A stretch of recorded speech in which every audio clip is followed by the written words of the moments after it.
Hey everyone, how is it going? Thanks for tuning in to another video. First of all, I wish you all a very happy new year. I wish you to be happy, healthy, and achieve all your goals in 2022.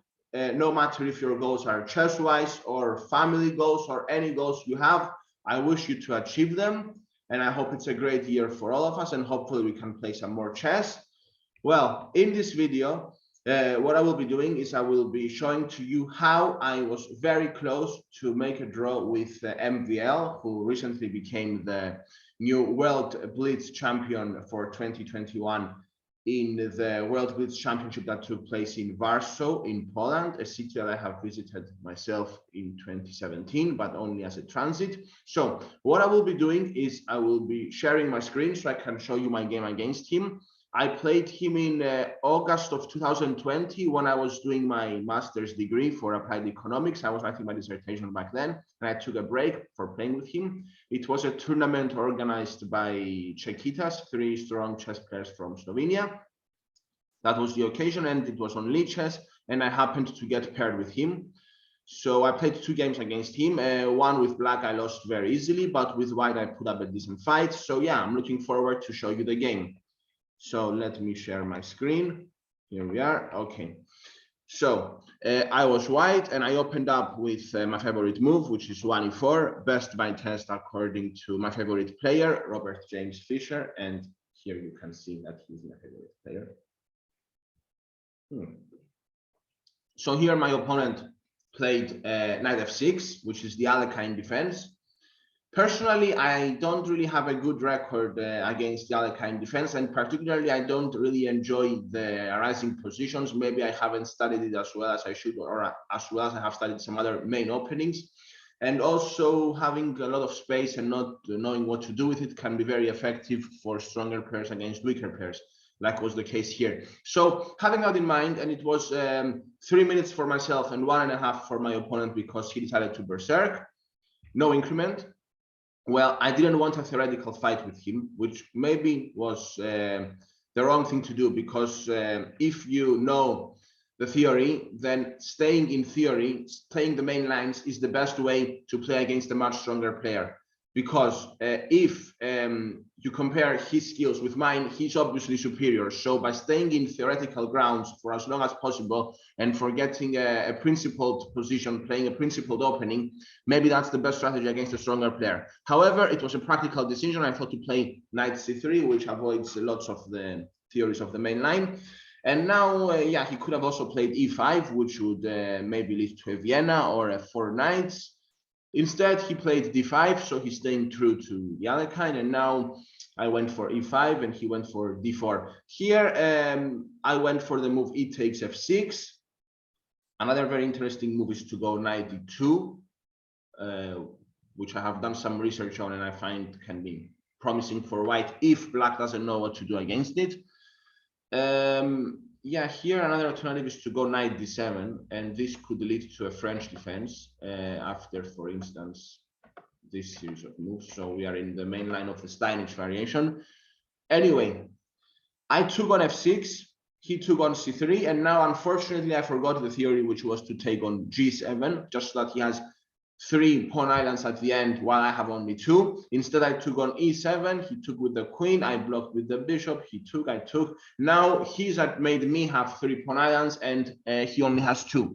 So what I wanted to achieve, not only I haven't achieved it, but he managed to achieve it himself. So my opening has been a complete failure. However, it's still a roughly equal position, and now very straightforward development by both sides. He castles long, I castle short. Rook e1 and queen d7. Now I went for d4 as it was well protected 3 times and attacked 2 times, so my pawn was safe.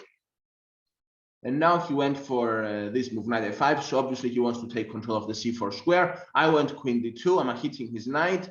He goes bishop c4. I don't really want to allow him to take on my bishop on c4, so instead I give him my bishop on b2. So instead I give him my bishop on e2. He takes back with the bishop, and now I go knight d5, so I hit his queen and the bishop. The queen goes to d5, I take on c4, so does he, and now I go queen c3. Here, I was hoping I could make a draw.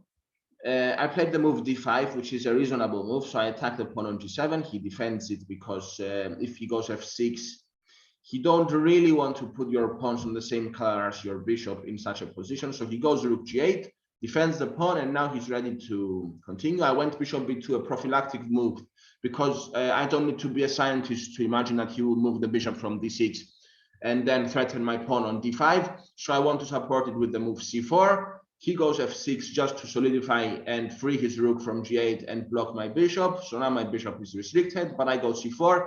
And here maybe he's slightly better because of the pawn islands, because his king is a bit closer. And also another factor is that yeah, his bishop is more active than mine, because his bishop can go to c5 and blockade both of my pawns, while my bishop from b2 is kind of restricted. Anyway, nothing too dreadful. I went g3 just to avoid any bank rank issues. And in such a position, you want to play g3. You don't want to play h3, because by putting my pawn on g3, I restrict his bishop from having access to the f4 square. And if I ever play king g2, his bishop will never be able to give me a check, because my king will be on g2, which is a light square, while he has a dark square bishop. So I went g3. He goes bishop b4. I exchange rooks, and now I go king f1. So it's essential to make sure he cannot play rook e2, because if he plays rook e2, it's pretty much over. He takes the second rank. So king f1 was an essential move. Now he goes bishop c5. I go rook d1.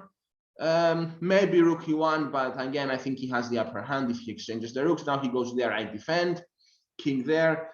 Rook c2, we are both getting low on time. I swap off a pair of pawns. Now I played this maneuver just to activate my king. I forced his rook backwards. I went rook d2, a6, rook d5. Now I hit his pawn on h5, which he defended. I went bishop d4. We swapped off. Now he goes there. And yeah, I don't want to exchange because I'm not in time, just to show it for the viewers. Here, here the move is king c5, and now king d3, but now king a3, and I'm completely lost. So instead, I correctly found that king e4 is a draw. He goes there, I go here. Still, he can go in, but I can defend all my pawns.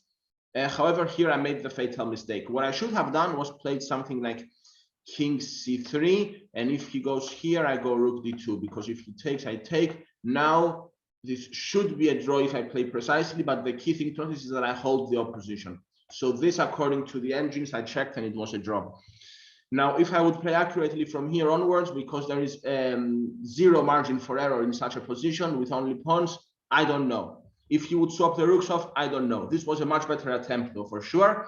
Instead, what did I do? I went rook e4, because we were both low on time, and yeah, he swapped off the rooks, and now it's just winning for him. I'll just show you the last moves just for fun.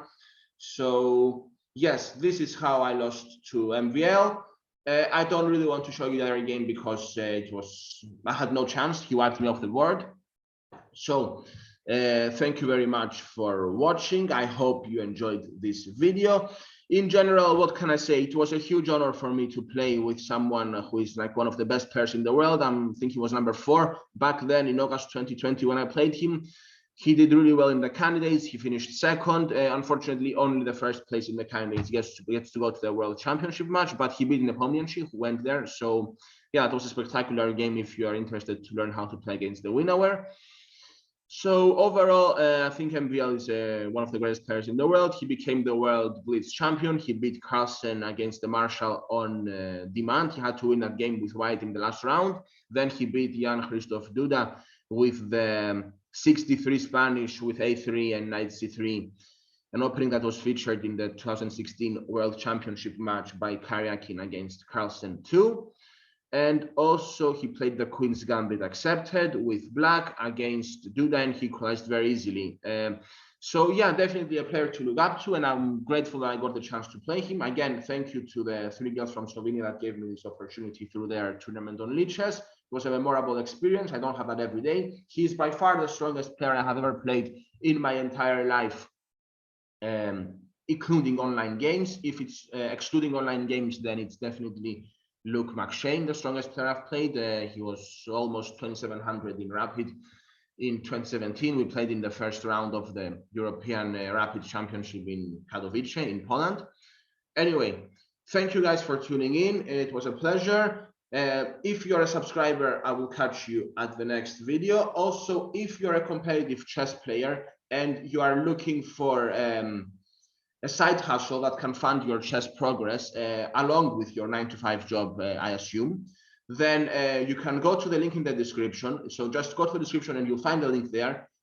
Enter your name and email, and you will learn the 3 secrets my mentors use to generate a consistent income online and how you can do it too, even if you have no previous experience or qualifications. Because as we all know, being a chess player has quite a lot of expenses, and only 28 days off per year from a 9-to-5 may not be enough if your dreams are as big as mine.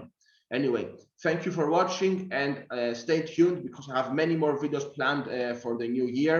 So keep checking out my channel, and I will be uploading many more videos in the next few days. Thank you again for watching, and all the best, and bye for now.